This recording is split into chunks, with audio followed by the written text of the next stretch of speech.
죽음을 이기시고 부활하신 예수 그리스도의 부활을 기념하는 부활절 예배입니다. 오늘은 그대는 산 소망을 가졌는가 제목으로 하나님의 말씀을 나누려고 합니다. 이번에 이집트 선교에서 마지막 날에 참 의미 있는 곳에 방문했습니다. 박물관을 보게 된 것입니다. 특별하게 눈길을 끈 것은 왕들의 시신을 처리한 미이라였습니다. 3, 4천 년 전에 그 죽었던 왕들의 시신을 미이라로 본다는 것은 정말 놀라운 일이었습니다. 왕들의 미이라를 만드는 과정은 참 긴 시간을 요구합니다. 40일 내지 70일 많은 기간 동안 미이라를 만듭니다. 내장은 부패 방지를 위해서 따로 보관을 하도록 되어 있었습니다. 수많은 미이라 가운데 가장 우리에게 알려진 것은 투탕카멘이라는 왕의 미이라입니다. 투탕카멘은 이집트의 18왕조, 모두 31왕조가 있는데 18왕조의 12대 왕이었습니다. 그는 9살 때 왕위에 올라서 18살에 세상을 떠났기 때문에 아주 짧은 시간 왕위에 있었습니다. 그의 왕위의 사직은 별로 알려진 것이 없고 그래 주목을 할 만한 일이 못 되었지만 그의 이름이 이제까지 우리에게 그렇게 알려진 것은 그의 무덤 때문이었습니다. 투탕카멘, 아무런 존재감이 없었지만 그의 무덤을 보고는 모든 사람이 참으로 놀랐습니다. 그의 얼굴을 감싼 황금 마스크는 그 무게만 해도 황금 11kg에 달했습니다. 그의 무덤에서 발견된 것도 참 놀라운 것들이 많았어요. 놀이기구도 있고 미이라로 된 생선도 있고 음식도 발견되었습니다. 황금 의자 그리고 수많은 장신구, 그의 손가락과 발가락을 모형을 따서 황금으로 다 만들어서 그 손과 발을 보호하기도 했습니다. 그의 관을 담은 황금관은 무게만 해도 110kg, 엄청난 황금으로 된 관이었습니다. 이렇게 한 이유가 무엇일까요? 왜 그 3, 4천 년 전의 왕들을 미이라로 만들어서 썩지 않게 오늘까지 보관을 했을까요? 이집트 왕 바로는 죽으면 영원 불멸의 세상으로 들어가서 신이 된다라고 사람들은 그렇게 믿었습니다. 온전한 신체가 있어야 파라오가 다시 부활할 수 있다고 생각을 한 것입니다. 참으로 신기한 것은 그 왕들 무덤 곁에 나무로 된 배도 발견이 되었다는 겁니다. 4, 5세기까지 멀리 가야 되기 때문에 그들은 배를 타고 가야 된다고 생각을 한 것입니다.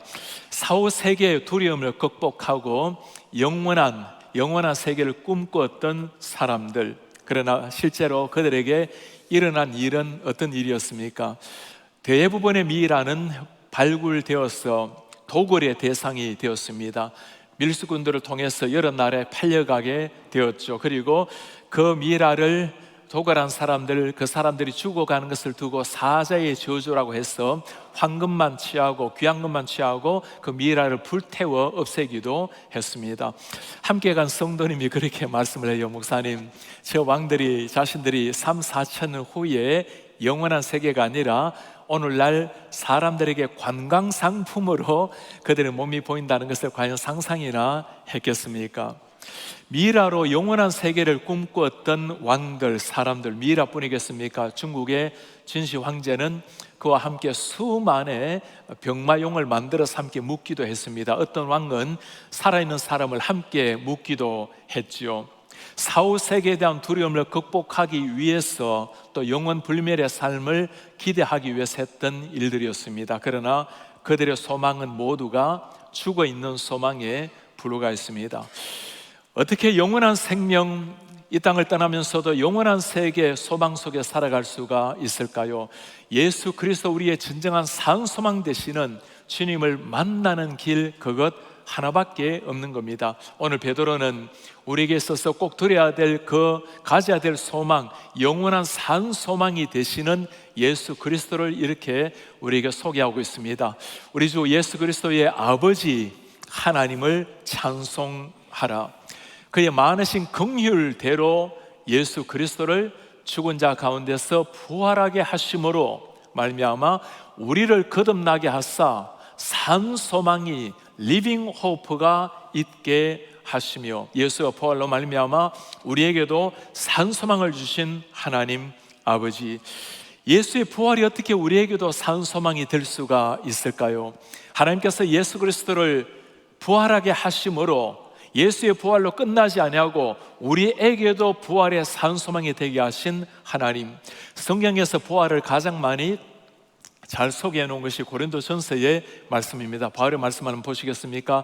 그러나 이제 그리스도께서 죽은 자 가운데서 다시 살아나셔서 잠자는 자들의 첫 열매가 되셨도다. First fruit가 되었다는 겁니다. 첫 열매. 이 첫 열매라는 것이 중요한 의미가 있습니다. 가을에 추수를 하다 보면 저도 시골에서 벼를 추수할 때, 보통 벼를 추수할 때는 한 서너 포기를 손으로 잡고 낫으로 추수를 합니다. 그런데 제일 처음에 첫 추수를 할 때는 제일 가장자리에 있는 벼 한 포기를 낫으로 베고 그러고 시작을 합니다. 보통 기억을 더듬어 보면 아버지께서 그 누렇게 익었던 황금 들판 논을 보시고 둘러보시고는 첫 벼를 베고 이제 추수를 시작을 해요. 제가 조금 나이가 들었을 때는 아버지께서 저에게 이제 네가 첫 단을 한번 베어보라고, 그래서 제가 첫 낫을 베기도 한 기억이 있습니다. 첫 열매라는 것이 이것입니다. 그 한 벼를 베게 되면 이 논에 있는 모든 벼를 다 추수한다라는 것에 대한 확정입니다. 당연하죠. 우리 주 예수 그리스도께서 우리의 부활의 첫 열매가 된다라는 것은 예수님께서 첫 열매, 첫 부활하심으로 주님께 속해 있는 우리 모두가 부활에 동참한다라는 확증을 보여주고 있는 말입니다. 예수 그리스도의 부활이 우리의 산 소망이 되는 것, 주님이 부활의 첫 열매인 것처럼 우리 모두에게도 확실하게 부활의 열매로 주님께 동참을 한다는 말씀입니다. 이런 부활에 대한 산 소망을 가지는 사람은 땅 위의 산도 고결하지만 이 땅을 떠나는 순간 고결하게 땅을 떠나게 됩니다. 우리에게 잘 알려진 로이드 존스 목사님이 주님 앞에 서기 전에 했던 말입니다. 내가 병 낫기를 위해서 이제 기도하지 말게나 영광스러운 주님을 만날 시간을 조금 더 지체하고 싶지 않다네. 본헤퍼 목사님, 히틀러 치하에 교수직을 내려놓고 고통받는 독일 백성들을 향해서 뛰어들어갔던 사람, 그가 잡혀 들어가서 1945년 4월 8일에 사형장으로 끌려갔습니다. 감옥 안에 있으면서도 하나님이 주시는 그 평강, 하나님의 은혜로 그렇게 살아내었던 사람, 그를 곁에서 지켜보았던 영국 장교가 이제 사형장으로 끌려가는 본헤퍼 목사님에게 마지막 인사를 건넸습니다. 목사님, 이것이 마지막이군요. 안녕히 가십시오. 본헤퍼가 그에게 했던 말입니다. 마지막이 아니라 오늘야말로 진정한 시작입니다.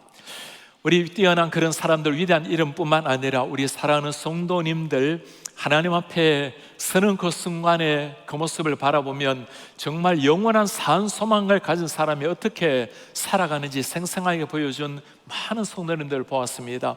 한 권사님께서 주님 품 안에 안기기 몇 시간 전이었어요. 찾아온 권사님들에게 한 사람 한 사람 인사를 다 건넸습니다. 내가 먼저 가 있을 테니 한 사람씩 따라오라고. 그리고 몇 시간 후면 주님 앞에 서는 권사님이 여유 있는 농담도 하셨어요. 그런데 왜 그 권사는 나를 보러 오지 않냐고. 이것이 주님 앞에 영원한 산 소망을 가진 사람의 참 아름다운 멋진 모습입니다. 이번 달에 주님의 품 안에 안기신 우리 김형배 장로님께서 지난해 가족들에게 그렇게 말씀을 해요. 이제 내가 이사를 갈 때가 되었나라고. 아버님 어디로 이사 가기를 원합니까? 내가 주님께로 이사 갈 때가 되었나라고. 그렇게 행복한 모습으로, 평안한 모습으로 나를 기다리시는 주님을 만나러 간 우리 많은 신앙의 선배들, Living Hope, 살아있는 소망을 가진 사람들의 모습입니다. 소망이라는 것, 살아있는 소망이라는 것은 어떤 환경 상황 속에서도 우리를 하여금 이겨내게 만드는, 다시 일어나게 만드는 위대한 힘입니다. 불완전한 세상에서 꿈을 꾸게 만드는 것, 불완전한 사람을 보면서도 다시 꿈을 꾸게 만드는 것, 소망이라는 겁니다. 특별히 오늘날 이 시대는 정말 이런 소망을 절실하게 필요로 한 시대가 되었습니다. 지난 3월 20일 러시아의 모스크바의 공연장에서 테러로 말미암아 144명이 죽고 150명 이상의 사람들이 부상을 입게 되었습니다. 우리에게 가까운 메릴랜드 볼티모어의 키 브릿지가 선박이 충돌해서 인명사고가 또 나게 되었습니다. 우크라이나 러시아 전쟁 3년이 되도록 계속되고 그 수많은 젊은이들이 고통스럽게 안타깝게 피를 흘리고 하나밖에 없는 생명을 잃어가야 되는 사람들, 이스라엘과 하마스의 전쟁으로 말미암아 수많은 사람이 두려움에 떨고 어린 아이들이 피를 흘려야 되는 이 안타까운 현실, 이런 세상을 바라보면서 많은 사람들은 과연 우리 이 세상에 소망이 있는가? 어떻게 하나님이 만드신 그 소중한 사람이 사람을 저렇게 해할 수가 있단 말인가? 무엇이 무너져가는 세상, 도저히 이해될 수 없는 세상 가운데 진짜 소망이라고 말할 수가 있을까요? 9/11 9.11 테러 사건이 일어났을 때 뉴욕에서 목회를 하셨던 팀 켈러 목사님이 그 테러가 일어났던 그 주일에 했던 설교가 있습니다. 요한복음 11장을 가지고 나사로의 죽음을 가지고 설교를 했어요. 목사님의 설교의 내용은 그랬습니다. 단순하게 사람을 위로하는 차원을 넘었었어요. 그 죽음을 바라보고 함께 아파하며 눈물을 흘리신 예수님, 그리고 인간의 죄로 말미암아 온 그 죽음을 정오하며 분노하셨던 예수님, 그리고 내가 그리고 진리요 생명이라고 진리를 가르친 예수님. 그러나 단순한 위로로 끝나는 것이 아니라 목사님이 가장 강조한 것은 이 세상의 어그러진 모습, 모든 아픈 이야기, 재난, 질병, 전쟁, 테러, 이 모든 것의 궁극적 마지막 해결은 예수 그리스도의 부활, 오직 부활만이 세상에 산소망을 준다라고 말씀을 맺게 되었습니다. 그래요, 무너져가는 모든 세상 가운데 예수 그리스도 안에서 발견되는 산소망, 그것만이 우리에게 새로운 소망을 심어 주는 겁니다.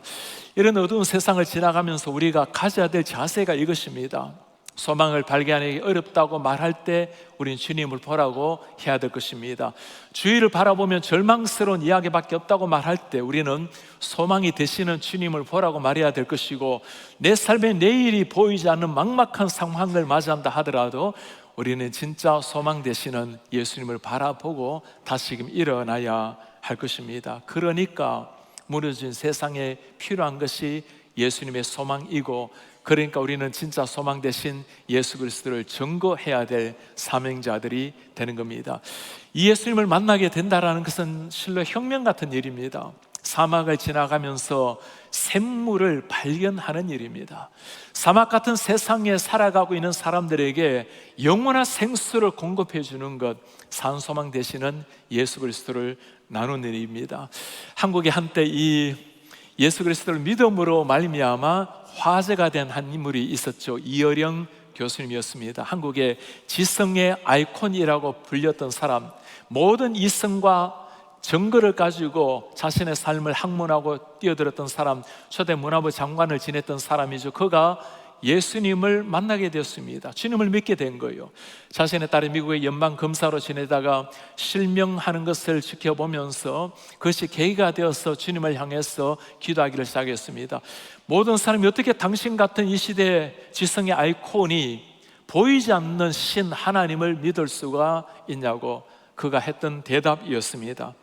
사람이 이해할 수 없는 그 생명의 빛, 내 딸이 본 그 생명의 빛 예수 그리스도를 나도 보기를 원합니다. 그러나 내 삶의 기적을 기대해서 예수를 믿는 것은 아닙니다. 기적이든 물질이든 권세든 명예든 건강이든 다 중요하지만 영원한 것이 아닙니다. 단 하나 내가 진실로 믿는 것, 부활, 영원히 생명을 얻는 부활입니다. 그렇습니다. 부활신앙을 가지게 되면 인생을 바꿔놓게 되는 겁니다. 우리 사랑하는 성도님들, 오늘 부활절에 우리 주님 앞에 나온 여러분들에게 제가 여러분들의 눈을 보면서 정말 한번 물어보고 싶습니다. 여러분들은 우리 주 예수 그리스도가 부활하신 사실을 정말 믿으십니까? 예수님의 부활을 믿는다면 예수님이 부활의 첫 열매가 된 것처럼 우리도 주님 앞에 부활할 것을 정말 믿으십니까? 예수 그리스도의 부활을 믿고 내가 주님과 함께 부활할 것을 정말 믿는 사람은 우리 삶에 혁명이 일어나는 겁니다.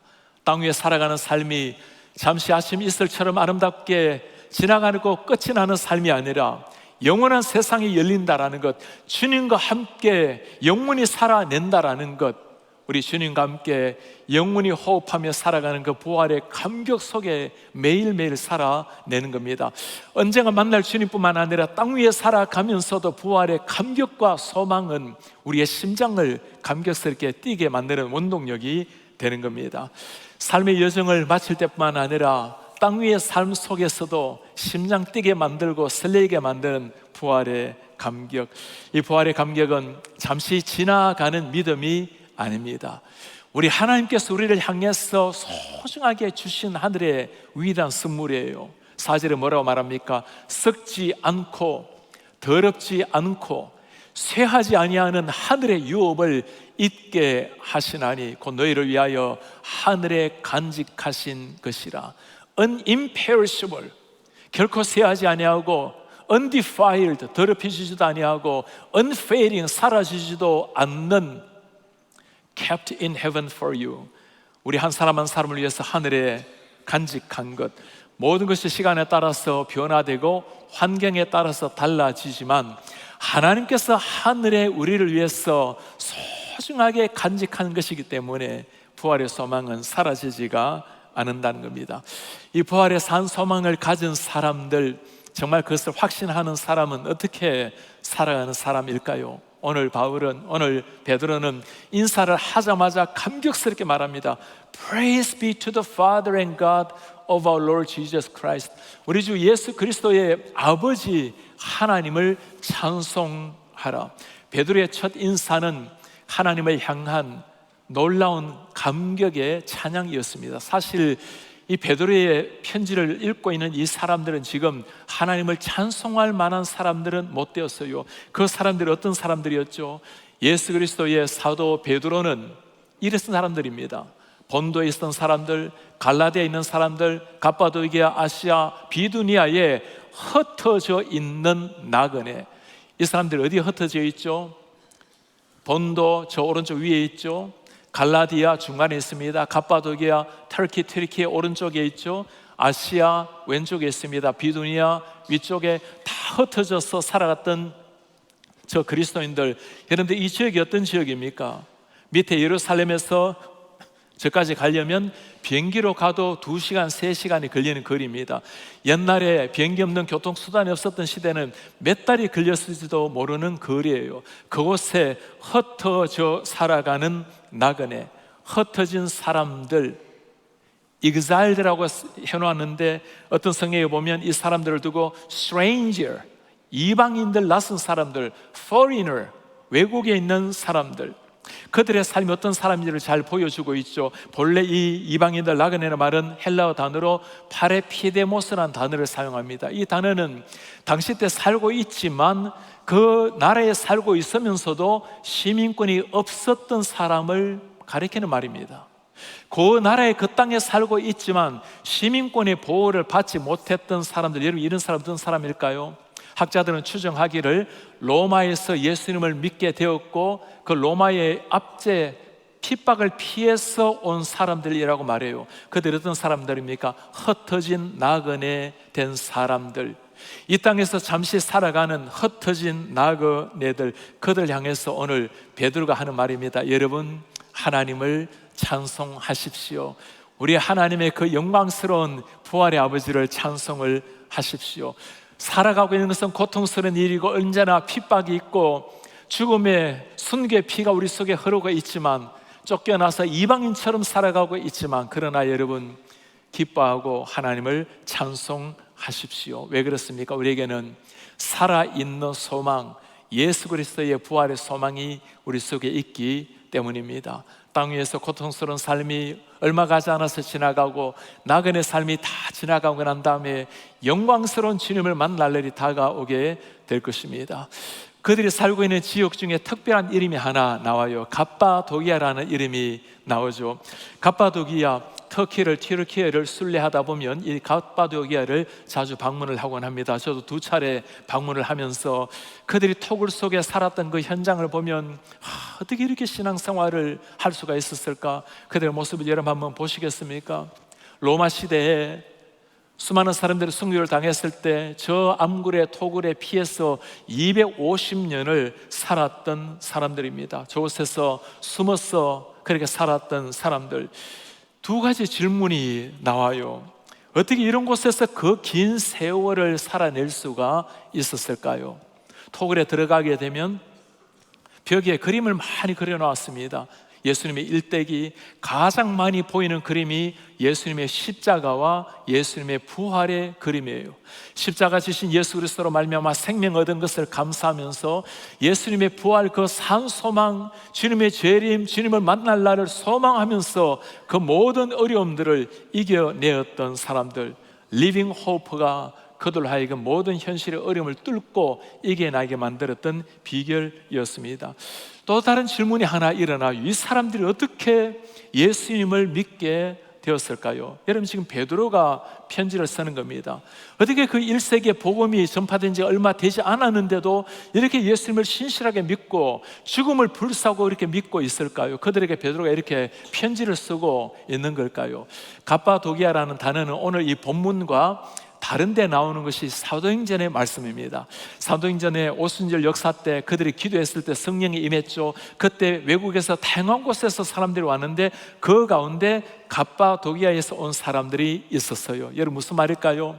이들이 예수님의 십자가를 체험하고 예수님의 부활하신 주님을 만나고 난 다음에 감격스럽게 자신의 땅으로 돌아가서 이 복음을 전했다는 겁니다. 이것이 부활이 주는 감격이에요. 정말 십자가를 체험한 사람, 죽었다가 살아난 우리의 첫 열매가 되는 예수님의 부활을 정말 체험한 사람은 생명을 걸고 뛰어나서 예수 그리스도의 복음을 전간다라는 사실입니다. 이번에 키브리지에서 참 다행히도 차량 사고는 일어나지가 않았죠. 그 사실을 알게 되어서 잠시 1분 동안에 그 소식을 전해서 모든 차를 통제해서 그나마 다리가 무너졌지만 차량 사고는 일어나지가 않았어요.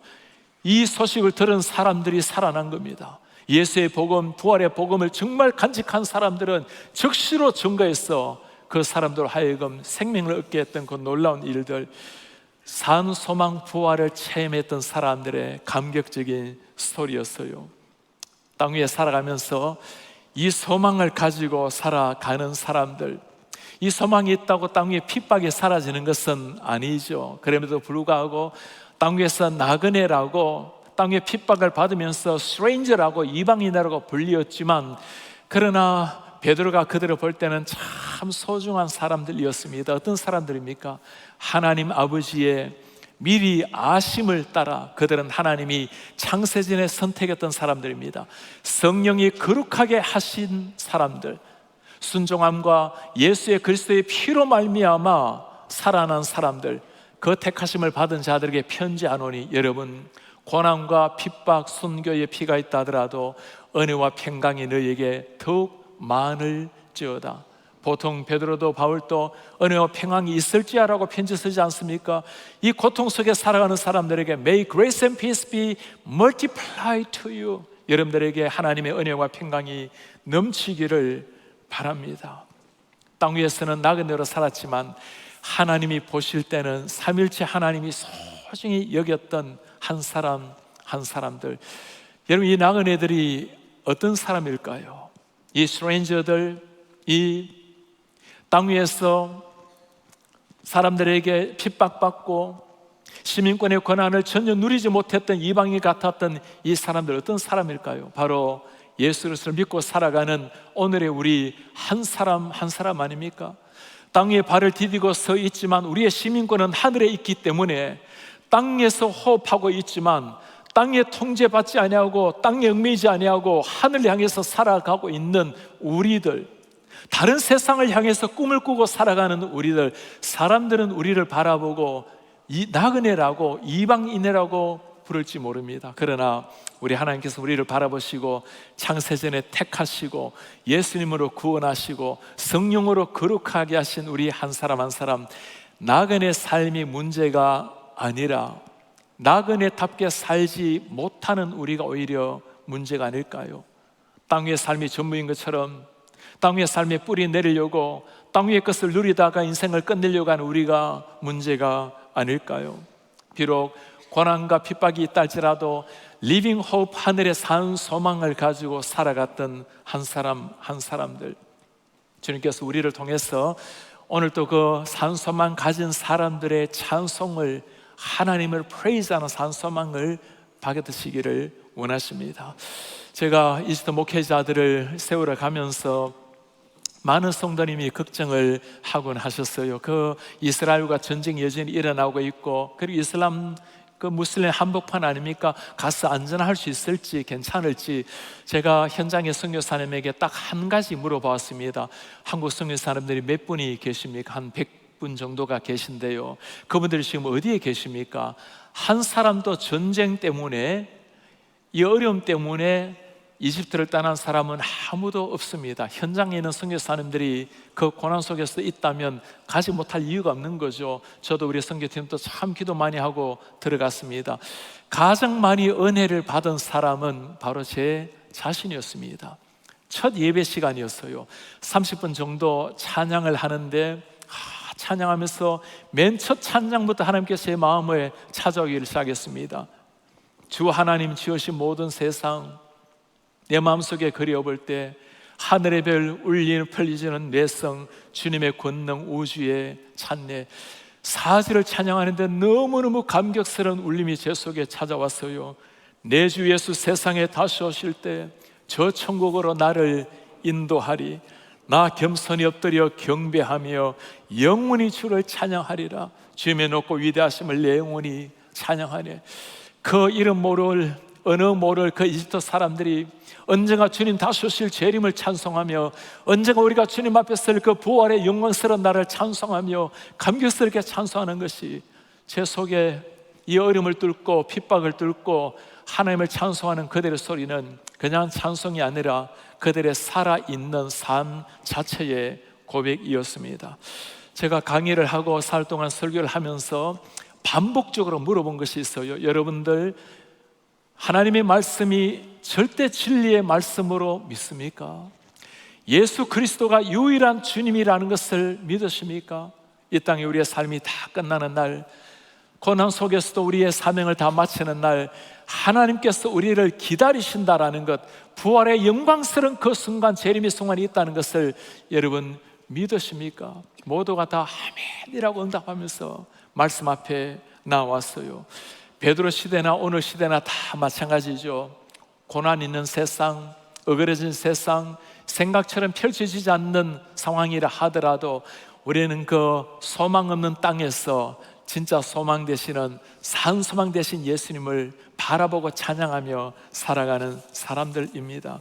오늘 베드로 시대도 마찬가지죠. 뭐라고 말합니까? 그러므로 너희가 여러 가지 시험으로 말미암아 잠깐 근심하게 되지 않을 수는 없지만 오히려 크게 기뻐하는도다.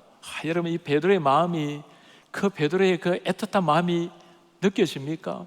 사랑하는 성도들에게, 사랑하는 제자들에게 여러분, 잠깐 근심하게 되는 일이 없을 수는 없습니다. If necessary, 필요하다면 You have been grieved by various trials. 많은 어려움 때문에 우리는 아파하고 눈물도 흘렸습니다. 그러나 In this you rejoice. 이 고통 가운데서도 우리는 기뻐하고 기뻐합니다. 왜 그렇습니까? 우리에게는 영원한 산 소망 되신 예수 그리스도가 심장에 새겨져 있기 때문입니다.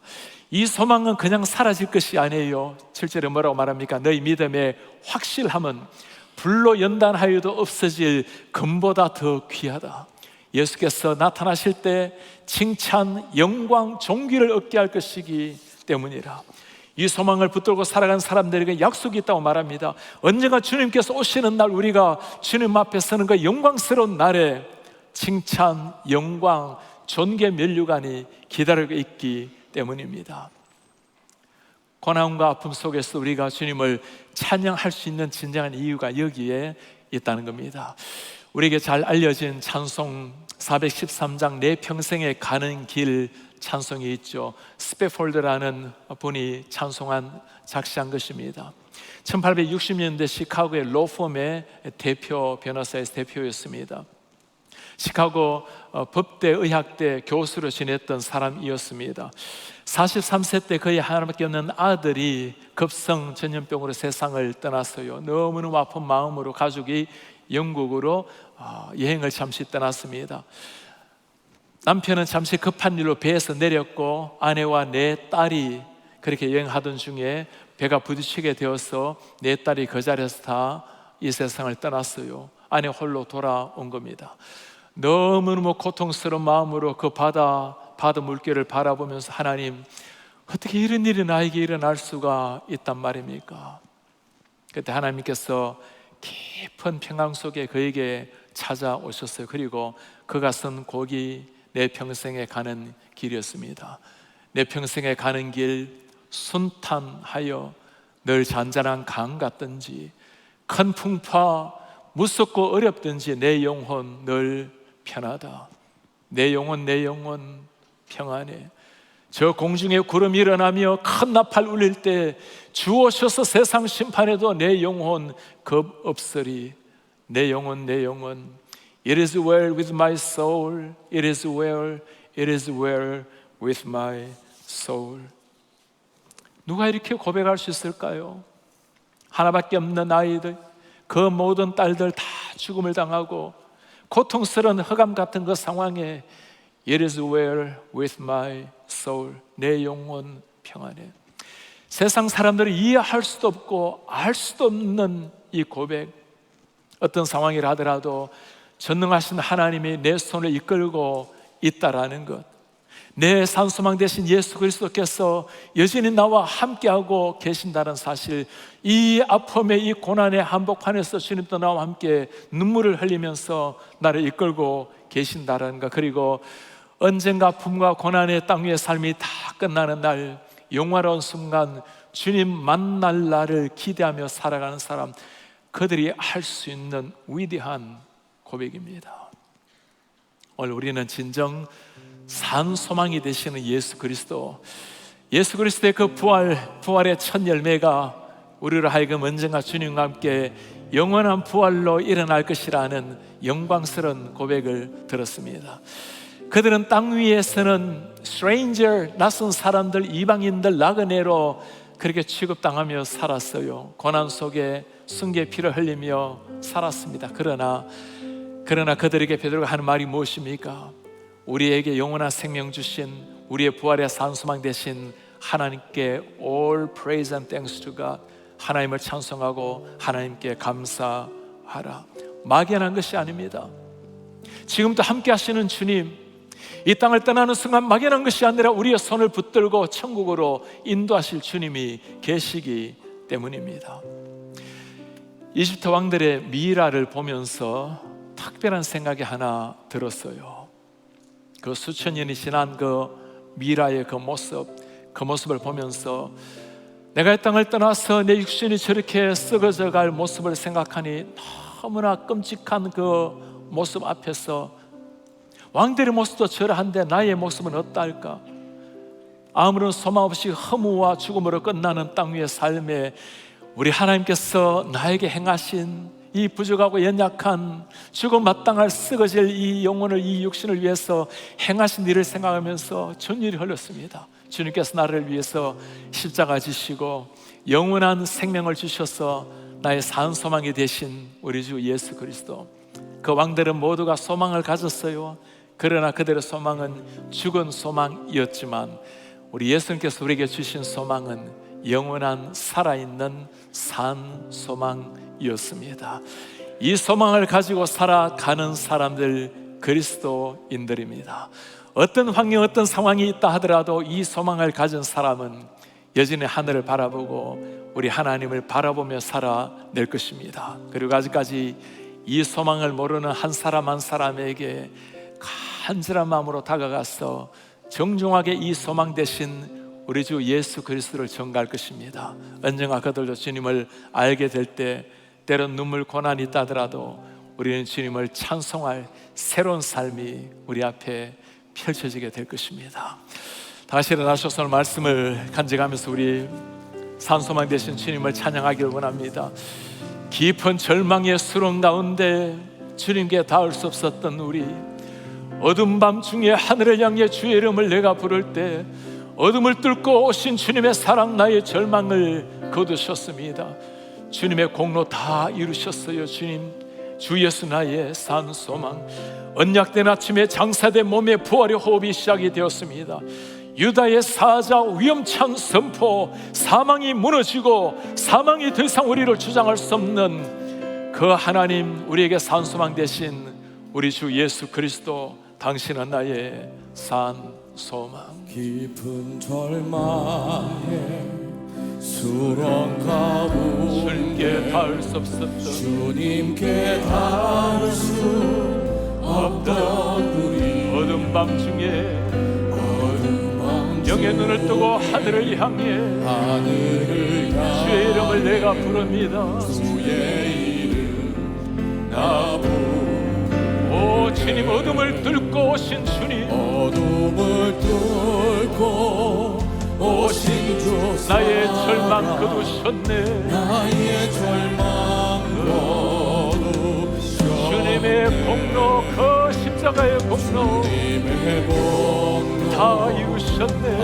이루셨네. 주 예수 나의 산 소망, 주 예수 나의 산 소망. 그 누가 주의 자비를 알아. 오 주님, 그 누가 주의 자비가 한없는 은혜 청량할까. 한없는 은혜 청량할까. 영광을 따라 이 땅에 오신 주여, 영광을 떠나 이 땅에 우리를 대신해서 죄가 되신 주님, 죄가 되신 구주 예수. 주의 십자가 내게 말하네. 십자가 내게 말하네. 영원히 난 용서받은 주님의 자녀, 영원히 난 용납했네. 아름다우신 오 주님은 나는 주의 그리스도 나의 산 소망. 그리스도 나의 산 소망. 할렐루야, 주를 찬양하라. 할렐루야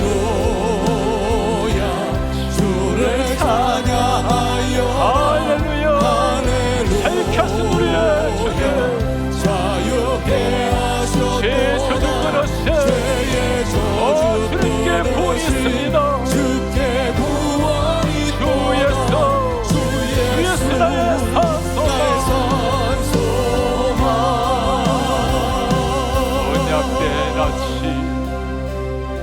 언약된 아침 장사된 몸 부활의 호흡이 시작되었습니다. 부활의 호흡 시작됐네. 유다의 사자 위험찬 선포, 위험찬 사망이 무너졌도다. 사망이 무너졌도다. 이제 사망은 무덤은 터는 이제 사망은 오 주님, 주님의 말씀이 일입니다. 우리를 주장할 수 없네. 우리를 주장할 수 없네. 유다의 사자 위험찬 서요. 오 주님, 사망이 무너졌도다. 사망이 무너졌도다. 할렐루야, 사망이 무너졌도다. 사망이 무너졌도다. 주 예수 승리하셨네. 주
할렐루야.